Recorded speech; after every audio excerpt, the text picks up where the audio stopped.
I'm not leaving you, I'm on a creative journey, she declared after her painting mentor stayed late with her at the studio. I said nothing, emptied my closet, and drove off. A few weeks on, her artistic journey ended in a very worldly panic. I never thought Rebecca would be the type to throw away 2 years for someone she'd known 6 weeks, but I guess I underestimated the power of a middle-aged art teacher with a European accent and strong opinions about authentic expression.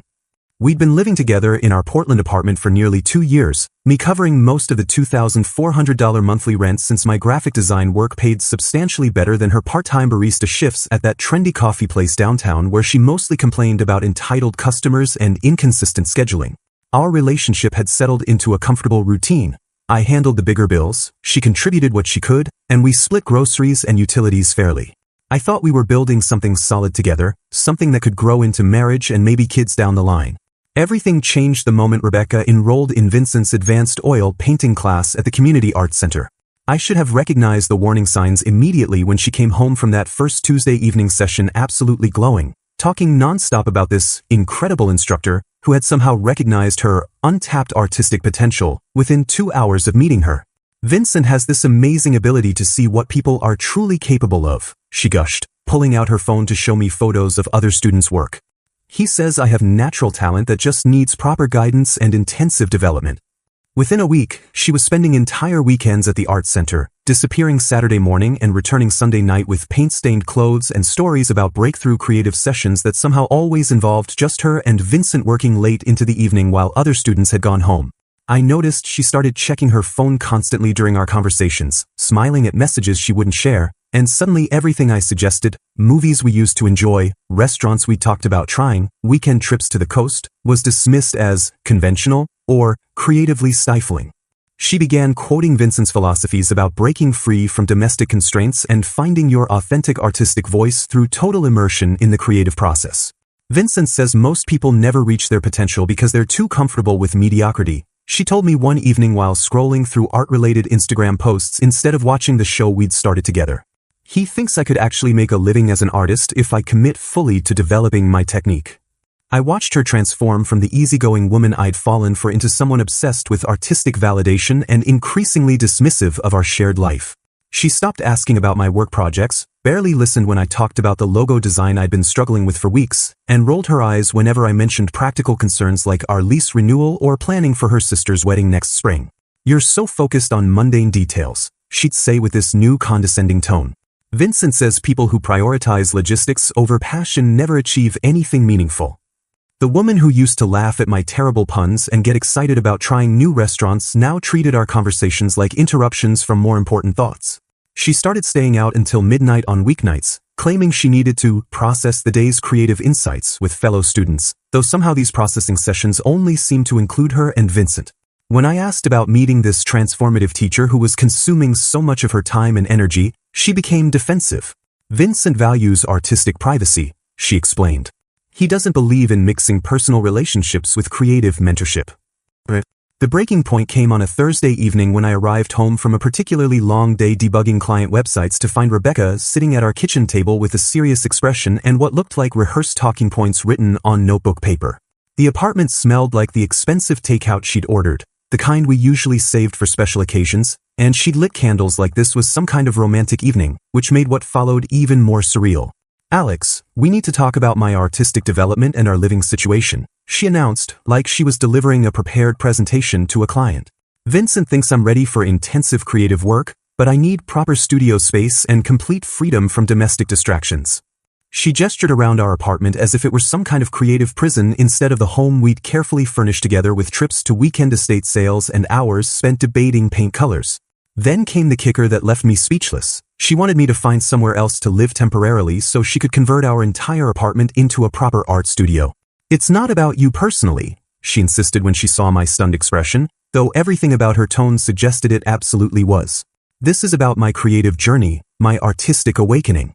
Vincent says true artists have to choose between comfort and greatness, and I choose greatness." She had actually chosen Vincent, but I wasn't supposed to acknowledge that obvious fact. "I need space to explore my artistic identity without feeling guilty about neglecting domestic responsibilities," she continued, reading from her notes. "Vincent believes my work could be gallery quality within 6 months if I can dedicate myself completely." I sat there processing her words, realizing this woman had just asked me to move out of my own home so she could play house with her painting instructor under the guise of artistic development. 2 years of building a life together, and she was tossing it aside for someone who'd convinced her she was the next Georgia O'Keeffe after 6 weeks of Tuesday evening classes. I surprised Rebecca by agreeing to move out immediately, but I wasn't being the understanding boyfriend she expected.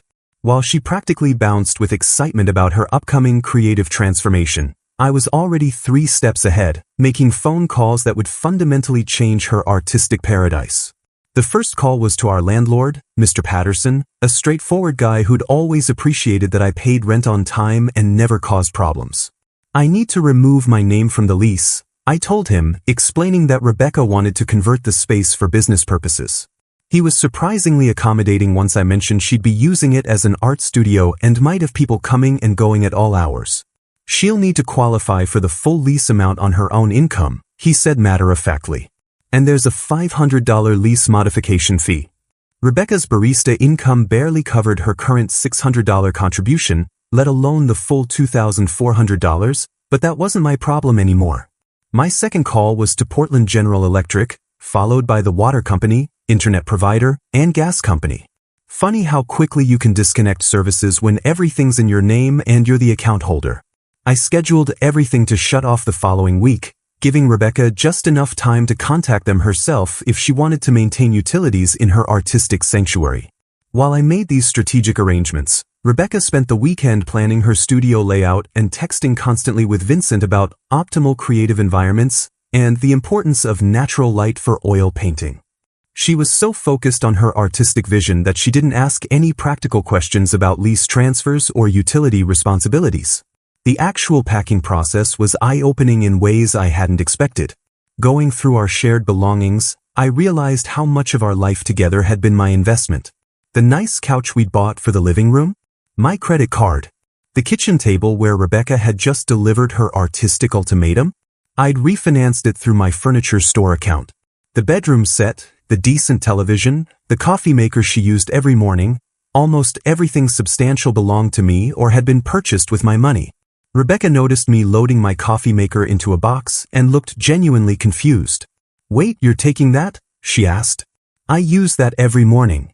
"Buy your own," I replied, continuing to pack my kitchen appliances. "I thought we could work out some kind of arrangement for shared items," she said, suddenly less confident about her artistic revolution. "You thought wrong." The moment that confirmed everything I suspected came when I moved our bedroom dresser to access the closet behind it. There, barely concealed, was Vincent's easel and a collection of expensive art supplies I'd never seen before. Professional-grade oil paints, brushes that probably cost more than Rebecca made in a week, canvases stretched and ready for artistic genius. Vincent had already been establishing his presence in our bedroom while I was at work, preparing for Rebecca's creative awakening in the most intimate space of our home. Rebecca caught me staring at the setup and had the grace to look embarrassed for about 2 seconds before shifting into defensive mode. "Vincent lent me some supplies so I could practice advanced techniques at home," she explained quickly. "He's just being supportive of my development."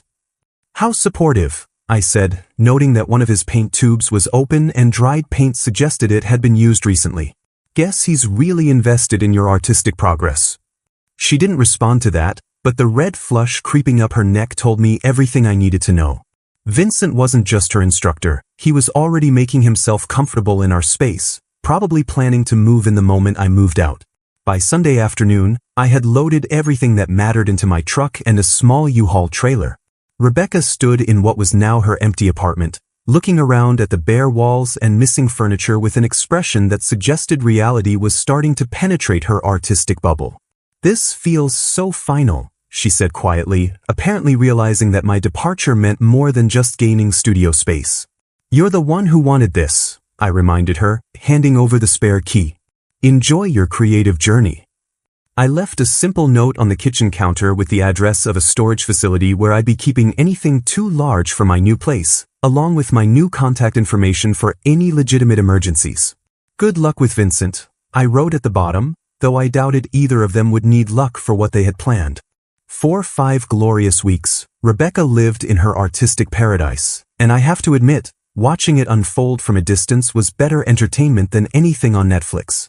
My new studio apartment across town was quiet, organized, and blissfully drama-free, while Rebecca's social media transformed into a non-stop celebration of her creative awakening.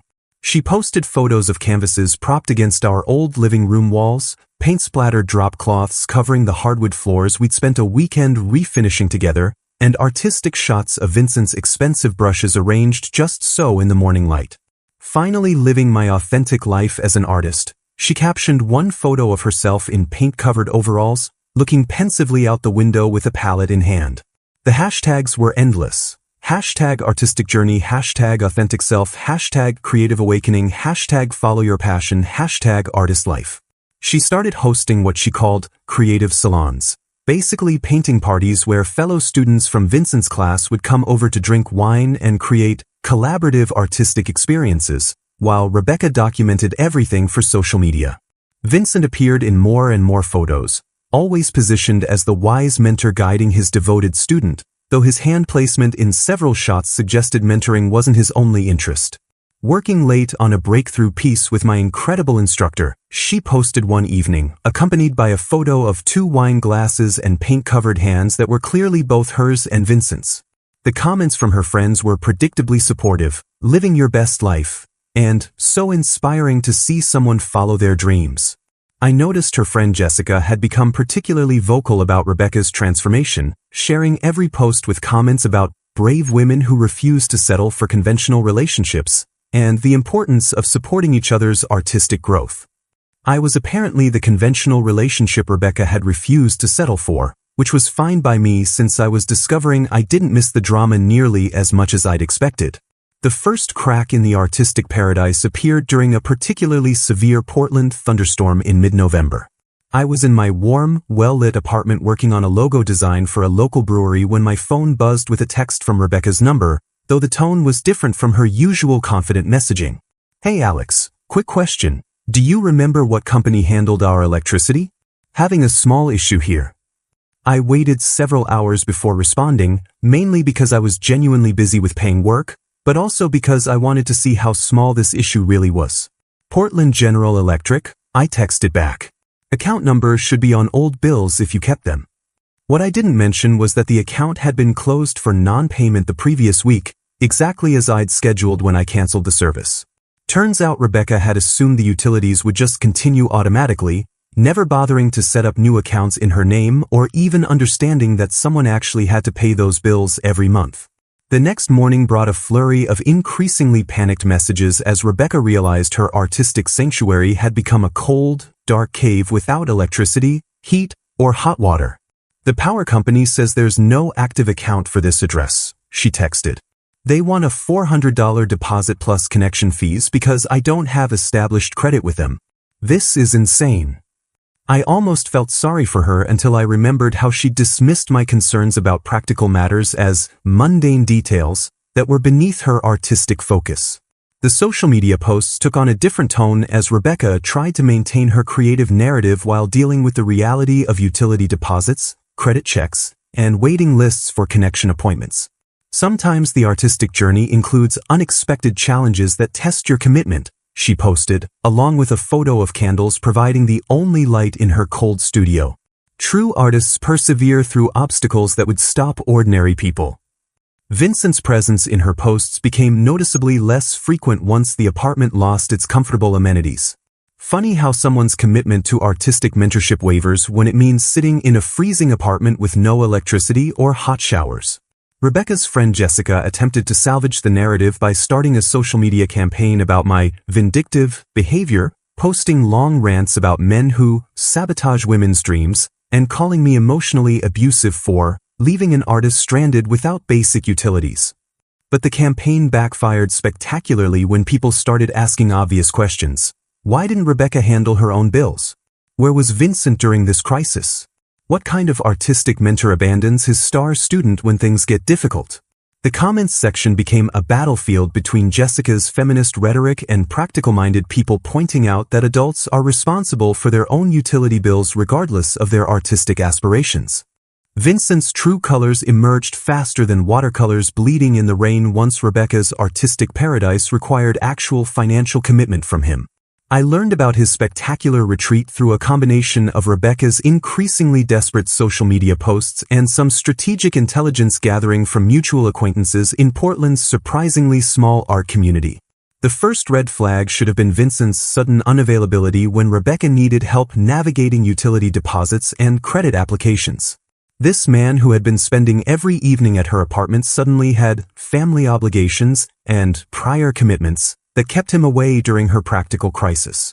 Rebecca tried to maintain the mentor narrative on social media, posting photos of her working alone by candlelight with captions about solitary artistic exploration and finding strength through independent creativity, but anyone paying attention could see she was scrambling.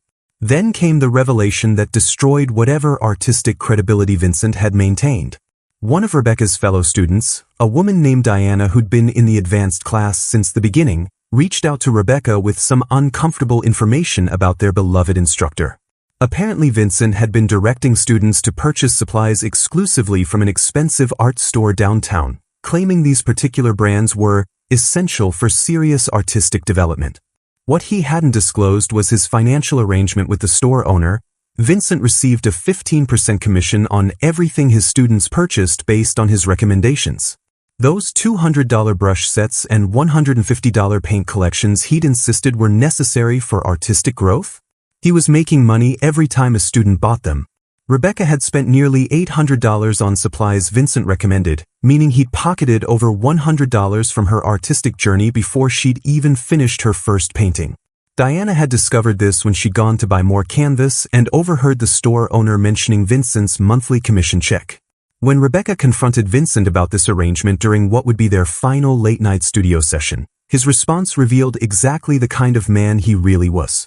"That's just business, Rebecca," he told her, according to the tearful account she later shared with Jessica, who naturally posted about it online despite Rebecca's request for privacy. "Artists need to understand the commercial side of creativity. I was teaching you about the real art world." But the conversation got much worse when Rebecca pressed him about their personal relationship and his commitment to her artistic development. That's when Vincent dropped the bombshell that shattered Rebecca's creative fantasy completely. He was married. Not separated, not in the process of divorce, not in an unhappy marriage he was planning to leave. Married to a woman who had been questioning his increasingly frequent evening absences and was starting to demand answers. "My wife has been asking questions about my late nights at the studio," Vincent admitted, suddenly looking more like a scared middle-aged man than an inspiring artistic mentor. "She saw some of your Instagram posts where you tagged me, and now she's threatening to come to the art center to meet my devoted students herself." The artistic affair that Rebecca had believed was a profound creative and romantic connection was actually just a midlife crisis fling for a married man who sold overpriced art supplies on the side. Vincent made it clear that whatever they'd had was ending immediately. He couldn't risk his marriage or his teaching position for what he now described as a professional relationship that got a bit too personal. Rebecca's social media presence shifted dramatically after this conversation. Gone were the triumphant posts about artistic awakening and creative passion. Instead, her feed became filled with vague quotes about fake people and learning who you can really trust, mixed with defensive posts about the challenges of being a misunderstood creative in a commercial world. She started attacking the art supply store publicly, claiming they were exploiting artists with overpriced materials, which backfired when other customers defended the quality and service they'd received. Jessica tried to maintain the feminist narrative, posting lengthy rants about men who manipulate vulnerable women pursuing their dreams. But the support for Rebecca was dwindling as more details emerged about Vincent's wife and the commission arrangement. The art community gossip mill, which had initially been sympathetic to the promising student being mentored by an experienced instructor, turned decisively against Rebecca once word spread about her affair with a married teacher. Several students dropped out of Vincent's classes entirely, not wanting to be associated with the drama, and the Community Arts Center began quietly investigating whether Vincent's conduct violated their instructor guidelines. Rebecca found herself isolated from the artistic community she'd thought she was joining, with expensive supplies she couldn't return, half-finished paintings that now reminded her of the biggest mistake of her life, and utility bills she still couldn't afford to pay. The financial reality of Rebecca's artistic awakening hit like a freight train carrying overpriced art supplies and unpaid utility bills. From my comfortable distance, I watched her realize that passion projects don't pay rent and that Vincent's "follow your dreams" philosophy had some serious practical limitations she hadn't considered. Her part-time barista schedule, which had been perfectly adequate when I was covering most of our living expenses, suddenly became woefully insufficient when she needed to handle a $2,400 monthly rent payment plus the utility deposits and connection fees that were mounting daily. Rebecca started desperately applying for full-time positions, but her recent social media presence worked against her in ways she hadn't anticipated. Potential employers who Googled her name found months of posts about prioritizing art over conventional employment, rejecting domestic responsibilities, and dismissing practical concerns as beneath her creative calling. Who wants to hire someone who's publicly declared that regular work is creatively stifling and that true artists shouldn't have to worry about mundane details like paying bills on time? Her attempts to monetize her artistic journey proved equally disastrous.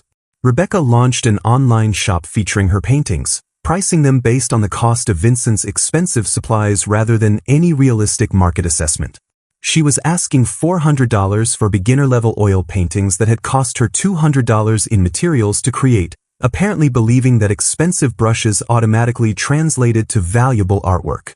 The local art market, as I could have told her from my experience designing marketing materials for galleries, was completely saturated with amateur work from people who'd taken a few classes and thought they were ready to compete with established artists. Her paintings sat unsold while she grew increasingly desperate, eventually dropping prices to barely above her material costs, which meant she was essentially working for free while losing money on each piece.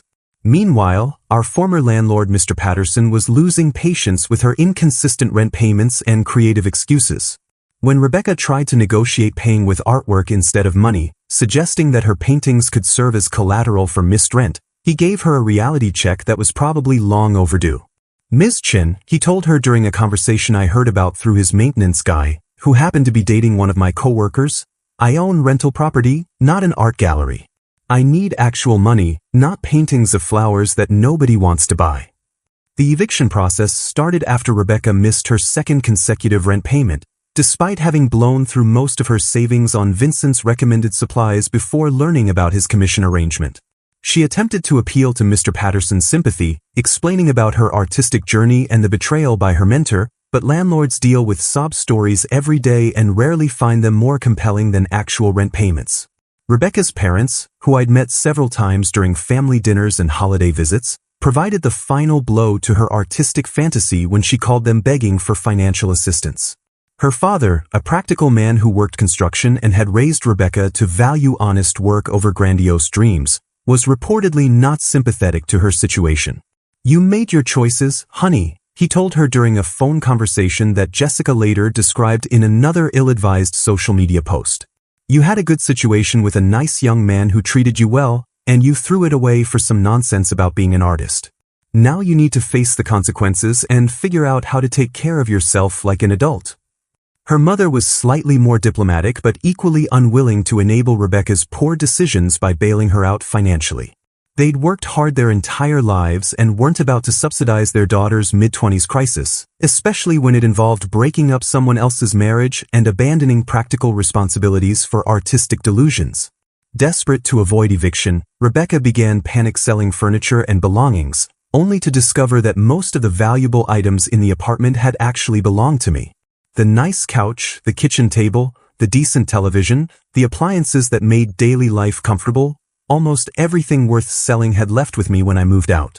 She was left trying to sell her art supplies, but even those had little resale value since she'd opened and used most of Vincent's expensive recommendations.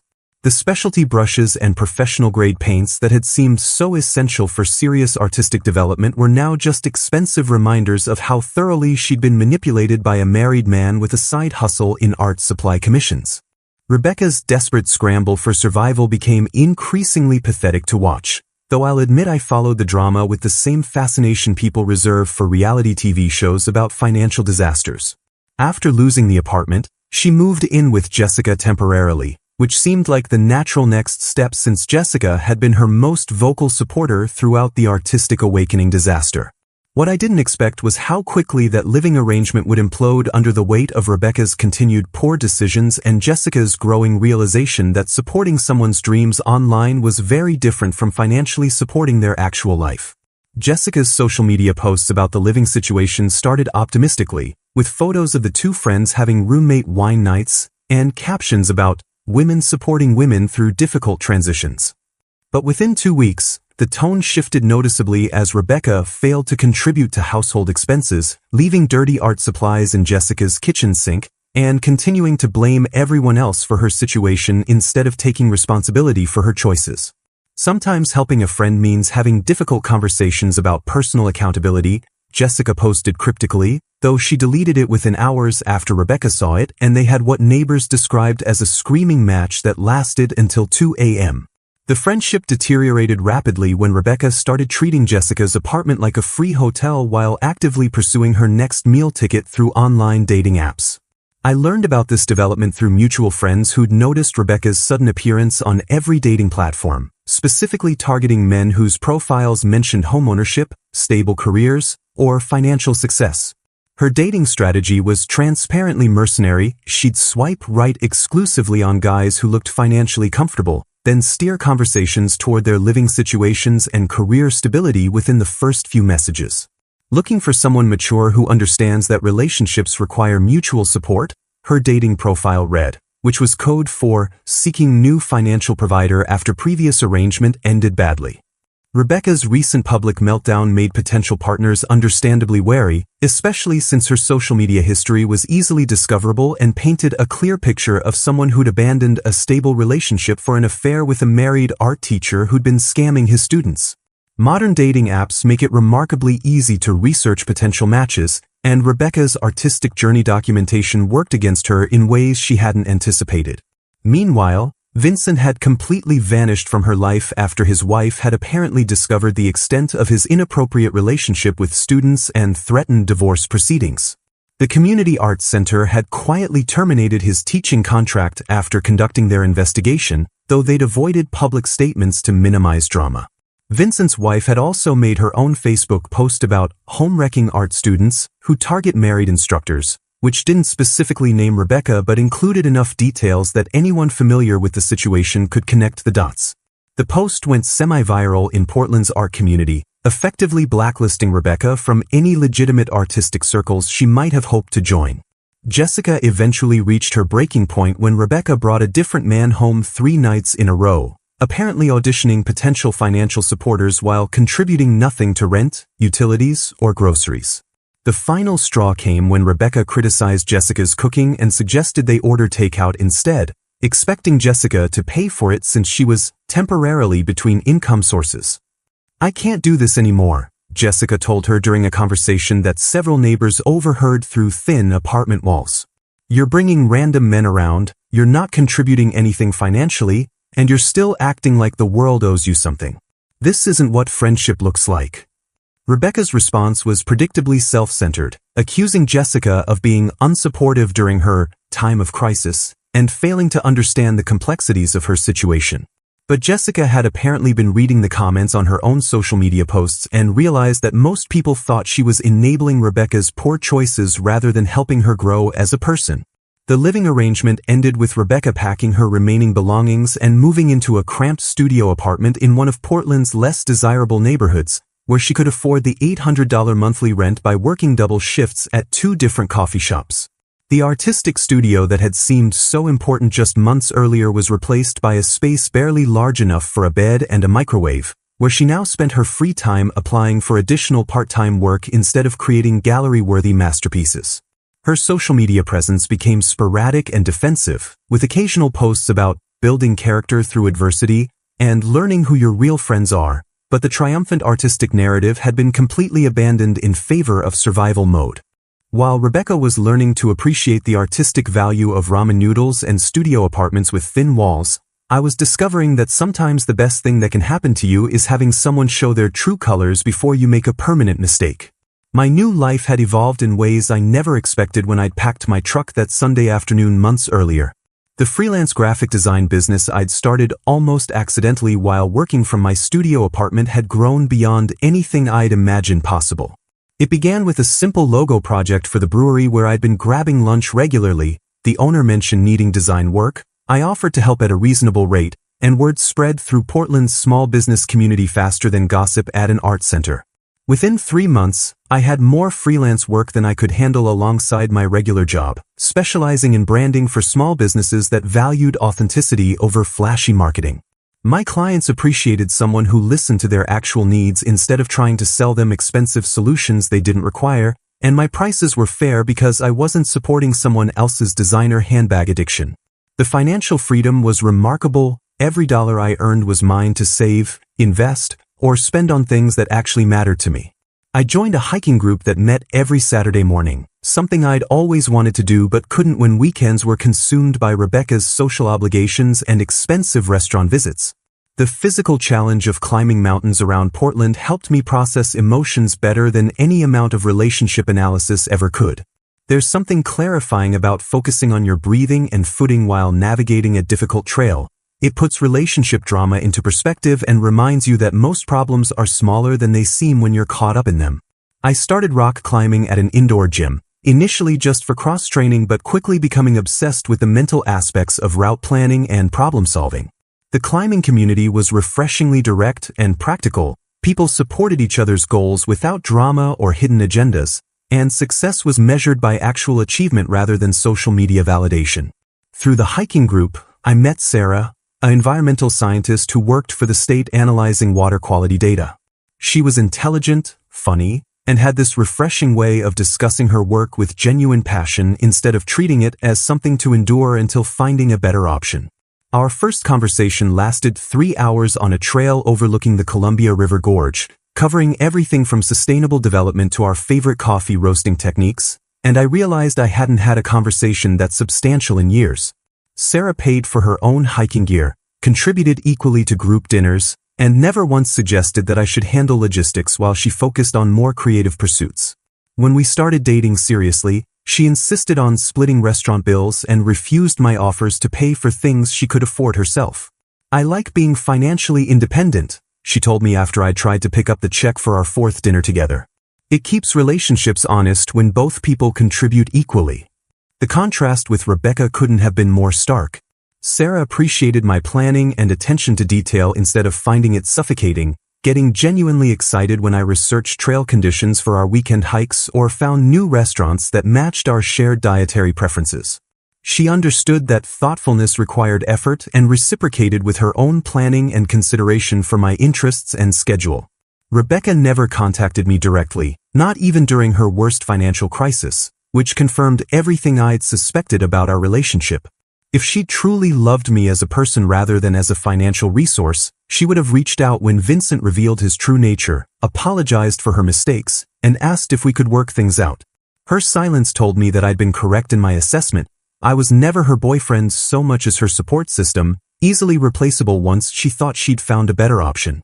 Through mutual friends and Rebecca's continued social media presence, I learned that she eventually found some stability working as an assistant manager at an art supply store downtown.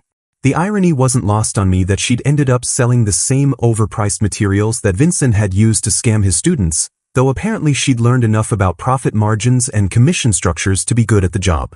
I genuinely hoped she'd learned something from the experience and would make better choices in future relationships, both personal and professional.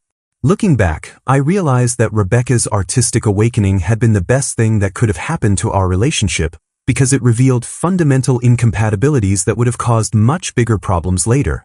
Better to learn someone's true priorities before marriage and children made separation complicated and expensive. I was grateful for the experience because it taught me to recognize when someone views you as a means to an end rather than a partner worth building something with, and I was now confident about setting boundaries with people who confused support with exploitation.